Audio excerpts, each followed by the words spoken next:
बल्दिया मलीर में मुंतखब नुमाइंदों के जाने के बाद भी अफरा तफरी का आलम है और यही वजह है कि रिटायर मुलाजमीन ताहाल परेशान है। महकमा तालीम से ताल्लुक रखने वाले सख्त परेशान है। 2-3 साल हो गए रिटायर हुए हुए, उनकी तो फाइल ही नहीं बन रही, पेंशन कैसे मिलेगी? इसलिए कि वहाँ मौजूद स्टाफ 25,000 से 1 लाख रुपए फाइल बनाने के तलब कर रहा है। कुछ ने तो पैसे पकड़ लिए लेकिन चौरंगियां घुमा रहे हैं। रिटायर मुलाजमीन जिनके चूल्हे बंद हो चुके हैं और 2 साल हो गए लेकिन उनकी पेंशन तक नहीं खुली क्योंकि फाइल ही तैयार नहीं हो रही। जिनको तनख्वाह नहीं मिल रही उनसे 25,000 से 1 लाख रुपए कैसे तलब किए जा रहे हैं। बल्दिया मलीर में ये अफसोसनाक सूरत हाल है कि लोग पेंशन से महरूम है, जबकि बल्दिया मलीर में एडमिनिस्ट्रेटर एडिशनल डिप्टी कमिश्नर आ चुके हैं और हैरान कुन तौर पर शायद वो इस तरफ नहीं देख रहे कि उनके मर जाने वाले ऐसे मुलाजमीन जो कि 2-3 साल से तनख्वाहों से महरूम है, उनसे रकम तलब की जा रही है फाइल बनाने के लिए 25,000 से 1 लाख। शाबाश। कराची में लोकल गवर्नमेंट बोर्ड ऑपरेशन कर रही है, एंटी करप्शन छापे मार रही है, बल्दिया मलीर के महकमा तालीम के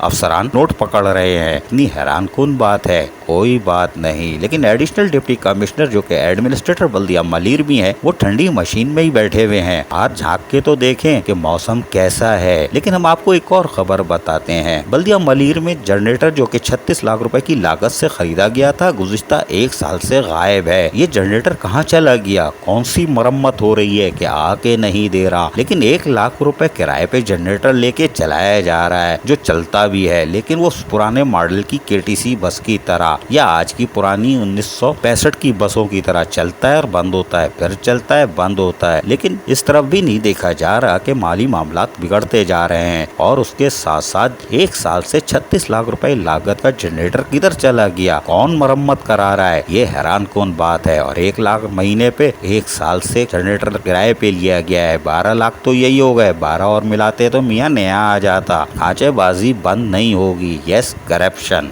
अजीज आरिफ, KBS बल्दियाती न्यूज़, कराची।